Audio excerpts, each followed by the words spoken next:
Hello all of you, कैसे हैं आप सब। आई होप सब आप अच्छे होंगे। मैं भी बहुत अच्छी हूँ। कोरोना टाइम चल रहा है तो प्लीज़ घर पे रहिए। जैसे कि मैंने वादा किया था कि मैं एफएम का पार्ट लूँगी और देवाशीष सर एसएम का पार्ट लेंगे।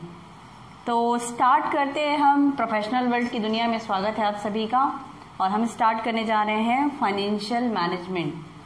सबसे पहले मेरा जो हम एक्चुअली आज डिस्कशन ही करेंगे, छोटे छोटे टॉपिक्स पे डिस्कशन करेंगे कि आखिर ये कॉन्सेप्ट क्यों आया। भाई हर एक चीज़ के पीछे कुछ ना कुछ लॉजिक होता है, तो इस चीज़ के पीछे भी लॉजिक है कि ये चीज़ें क्यों आई हैं। अगर मेरा नाम आशिया मैम है तो मेरा नाम क्यों है आशिया, दैट्स अ पॉइंट। अगर आपका नाम राम, श्याम, मोहन एक्सेट्रा कुछ है तो क्यों है।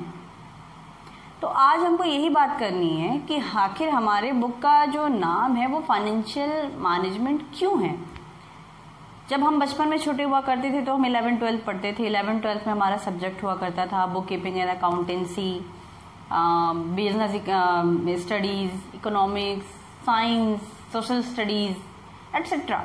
तो काफ़ी कुछ हम पढ़ के आए हैं, तो उनका लॉजिक था। अब हम सोशल स्टडी को साइंस तो नहीं बोलते थे ना, साइंस को सोशल स्टडी नहीं बोलते थे। तो बेसिकली क्लास इसी के लिए है आज मेरी कि हमको पहले ये जानना है कि अगर हम फाइनेंशियल मैनेजमेंट पढ़ रहे हैं तो क्यों पढ़ रहे हैं, क्या लॉजिक क्या है, क्यों डाला गया इसे सिलेबस में। Company secretary, CA, CMA and MBA etcetera, college MCom, BCom सब जगह होती है फाइनेंशियल मैनेजमेंट। क्यों होता है ये। तो फाइनेंशियल मैनेजमेंट सबसे पहले तो मैं इतना बता दूं कि बेटा इसको तो आप बहुत अच्छे से जानते हो, इस मैनेजमेंट को तो बहुत बहुत अच्छे से जानते हैं सभी लोग कि मैनेजमेंट क्या है। आर्ट ऑफ डूइंग वेल, कुछ अच्छा करना, कुछ अच्छा करने के लिए जो आपके पास आर्ट स्किल है वो मैनेजमेंट हम बचपन से पढ़ते हुए आ रहे हैं। अगर मैं फाइनेंशियल की बात करूं तो इससे एक टर्म निकलता है मेरा फाइनेंस। शायद सब इस चीज को जानते होंगे। फाइनेंस, फाइनेंस मतलब पैसा, पैसा वही वाला पैसा। पैसा क्यों करती है, पैसे पे क्यों मरती है। बात कर रहे थे पैसा पैसा क्यों करती है और पैसे पे तो क्यों मरती है। तो ठीक है, जिसको जहां जाना है जान दो। अपन तो भाई एग्जाम पास करेंगे आराम से, बस इतना टेंशन नहीं है अपन को। जो जहां जाता है जान दो, ठीक है। तो फाइनेंस, फाइनेंस मतलब अपन पैसे पैसे की बात कर रहे हैं। आखिर पैसे की बात हम क्यों कर रहे हैं, क्या जरूरत पड़ती होगी हमको पैसे की ऐसी। तो मैं बिल्कुल भी आपको भी सिलेबस बिल्कुल ये सब नहीं पढ़ा रही। What do mean by FM, मेरे एग्जाम में मेरे को मालूम है क्वेश्चन आना भी नहीं है कि what do mean by FM. पता है मुझे कि एग्जाम में क्वेश्चन नहीं आएगा, लेकिन मुझे समझना बहुत बहुत जरूरी है। अगर मैं नहीं समझी तो मैं आगे कुछ भी नहीं समझ पाऊंगी। आगे चल के मैं वर्किंग कैपिटल पढ़ूंगी, आगे चल के मैं कैपिटल बजटिंग पढ़ूंगी, आगे चल के मैं फॉरेक्स पढ़ूंगी, तो मुझे कुछ भी समझ में नहीं आएगा। मेरे को बेसिकली एकदम समझाना ही है आपको, और आप भी एकदम कसम खा लो बेटे कि मेरे को समझना है। मैम देखिए आप लोग सब कितने अच्छे, मेरे को ही नहीं पता कितने अच्छे हो आप लोग। तो मैं एकदम एक एग्जाम्पल लेके चल रही हूँ, आप उसको एकदम ध्यान से सुनना और समझना, ठीक है। अज्यूम करो कि आप इतने गंदे तो नहीं दिखते होगे, पर फिर भी चलो अज्यूम करते एक बिजनेसमैन है। बिजनेस करने का मन है इस आदमी का। अगर ये बिजनेस करना चाहता है तो सोचो सोचो ये क्या सोचता होगा। ये भी सोच रहा है आपके साथ में, पता है। ये देखो ये सोच रहा है, पहले पहले क्या सोच रहा है पता है, क्या करूं, कब करूं, कैसे करूं, कहां करूं, बहुत सारा चीज सोच रहा है भाई। एकदम क्वेश्चन मार्क आदमी है ये। पहले क्या सोच रहा है पता है आपको, पहले ये सोचता है कि हे भगवान मैं क्या बिजनेस करूं, हे भगवान मैं कब बिजनेस करूं, हे भगवान मैं कैसे बिजनेस करूं, हे भगवान मैं कहाँ बिजनेस करूं कि मुझे प्रॉफिट अर्न हो। पता है आपको, हम बचपन से पढ़ते आए हैं कि बिजनेस का एक मेन ऑब्जेक्ट होता है प्रॉफिट अर्न करना। एग्जैक्टली वाकई यही ऑब्जेक्ट होता है प्रॉफिट अर्न करना। लेकिन साथ में एफएम के साथ अगर हम चलते हैं तो उसका मतलब होता है कि स्टेक होल्डर्स की वैल्यू इन्हांस करना। अगर मैं फाइनेंशियल टर्म पे बात करूं तो कहीं ना कहीं शेयर प्राइस को इंक्रीज करना, उसकी वैल्यू क्रिएट करना। अभी आदमी इतने सारे सवाल सोचता है, वापस आते हैं इधर, ये आदमी बहुत सोच रहा है, भाई क्या करूं, कब करूं, कैसे करूं, कहाँ करूं।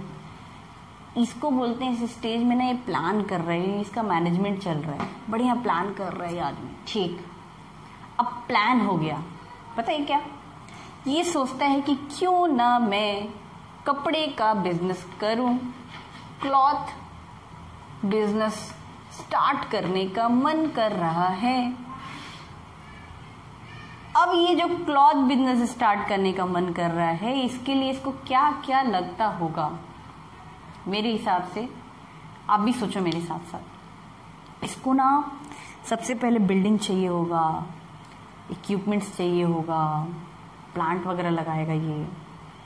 उसके बाद फिर ये क्या करना सोचेगा, एम्प्लॉय रखना सोचेगा, फॉरमैन वगैरह रखेगा, सुपरवाइजर रखेगा, गोडाउन्स रखेगा।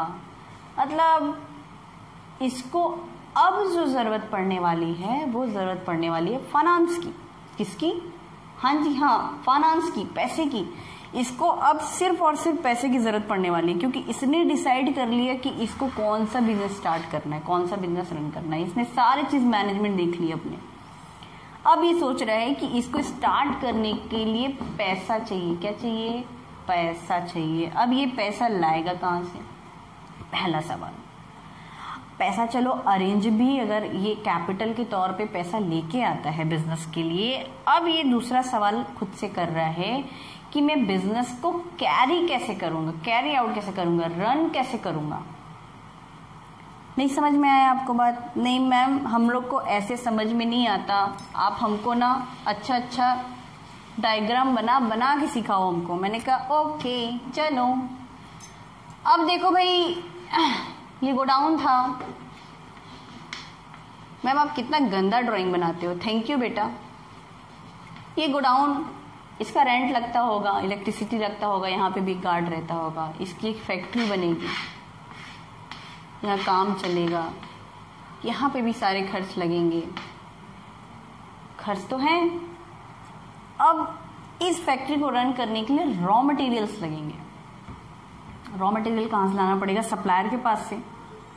अच्छा, फिर वेजेस जो होगा, या तो वो वीकली पेमेंट करेगा, डेली बेस पेमेंट करेगा। भाई इसके अंदर वर्कर्स काम कर रहे हैं ना, उनको भी तो देना पड़ेगा। यहाँ भी लोग हैं, उनको भी देना पड़ेगा।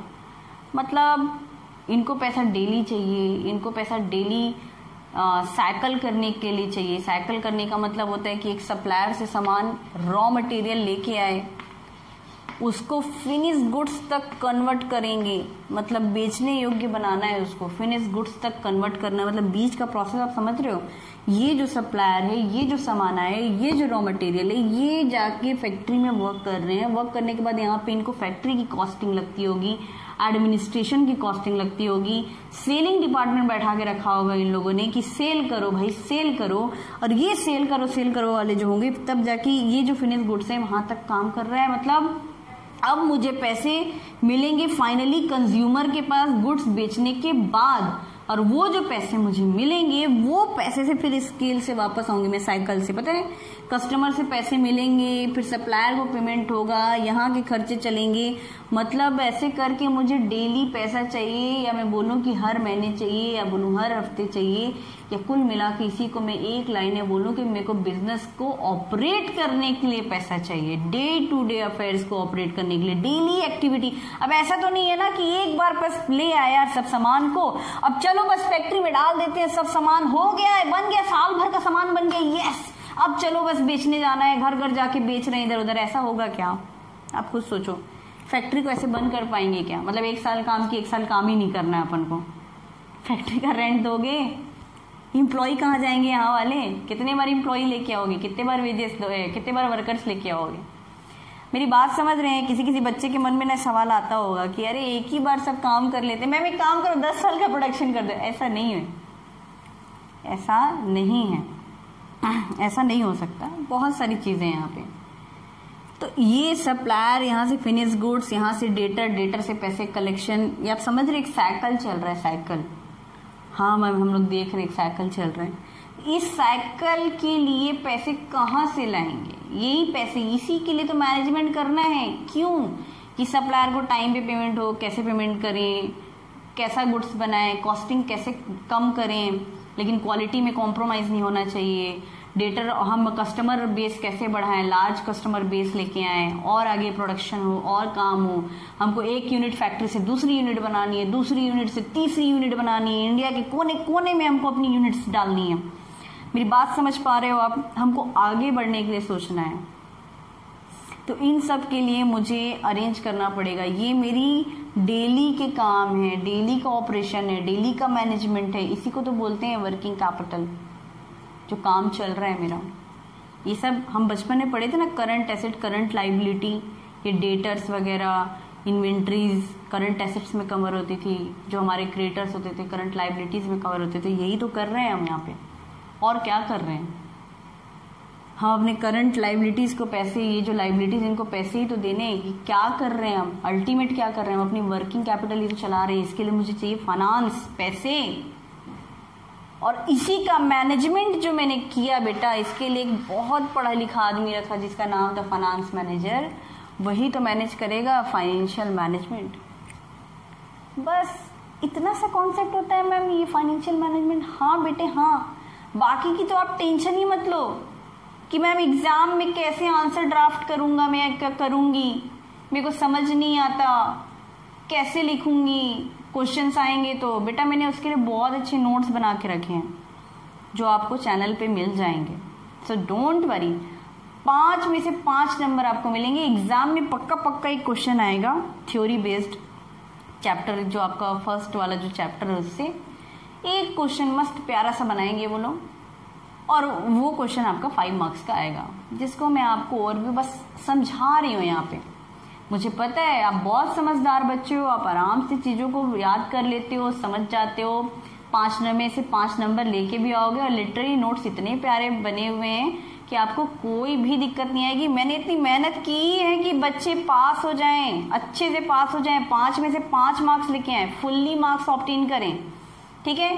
तो डोंट वरी। लेकिन मेरे बच्चे अगर बाहर जाके, अगर पढ़ने के बाद बाहर जाके अगर फाइनेंशियल मैनेजमेंट का कॉन्सेप्ट नहीं समझ पाए ना, आप बिलीव नहीं करोगे कि कितना बड़ा दुख मुझे होने वाला है। फिर सिर्फ रट के पास होने से क्या रखा है यार, थोड़ा समझते भी ना। हमको प्रैक्टिकल लाइफ में आगे जाना है ना। हम थोड़ी ना कंपनी सेक्रेटरी बनने के बाद, चार्टर्ड अकाउंटेंट बनने के बाद बर्तन मांजेंगे घर में बैठ के, हाँ लाओ भैया मम्मी लाओ बर्तन लाओ, ऐसा नहीं होने वाला ना। तो हमको रट के क्यों रहना? इवन कोई भी फील्ड हो, चाहे वो आप ऑफिशियल वर्क करो, प्रैक्टिस करो, सीए बनो, सीएस बनो, सीएमए बनो, बीकॉम भी पास करो या बीबीए पास करो, एमबीए पास करो, व्हाटएवर, लेकिन नॉलेज तो होना चाहिए ना। हम क्यों कर रहे हैं ये सारी चीजें, हमें पता तो होना चाहिए हम किस चीज के मैनेजमेंट की बात करें। हम फाइनेंस के मैनेजमेंट की बात करें तो फाइनेंस के मैनेजमेंट में भी कितने सारी चीजों की बात कर रहे हैं। तो ये बेसिकली हमको सीखना है कि ये चीजें कहाँ कहाँ कैसे कैसे मैनेज होने वाली हैं।